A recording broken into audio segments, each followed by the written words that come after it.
হুম। আপনি ইচ্ছে হলে অবাক হবেন আর না ইচ্ছে হলে নাই, অবাক হওয়ার দায়িত্ব আপনার। কিন্তু আমি আপনাকে দেখাচ্ছি যে কীভাবে মানুষ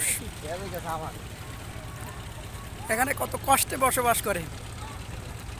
এই যে এ পাশে দেখতেছেন মেঘনা নদী, ওই যে বড় জাহাজ দেখা যাচ্ছে, দাদা একটু সরেন, ওই যে বড় জাহাজ দেখা যায় কি না,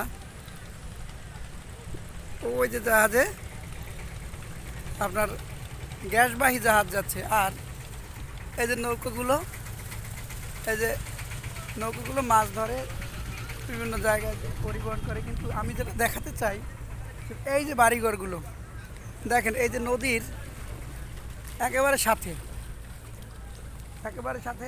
শুধু তাই না, এই যে পেছনেও আপনার একটা খাল দেখা যাচ্ছে। দেখেন, মনে হয় 5 ফিট জায়গার মাঝখানে আছে, 5 ফিট বা 7 ফিট জায়গার ভিতরে আপনার খালটা দেখা যাচ্ছে কি না।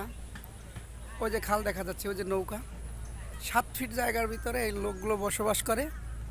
এখানেও স্বপ্ন জাগে, এখানেও স্বপ্ন আছে মানুষের, এখানেও বাঁচার ইচ্ছা আছে, এখানেও সুন্দর জীবন প্রত্যাশা করে তারা। But this is too difficult to live here. So if you can, please help them. Thank you.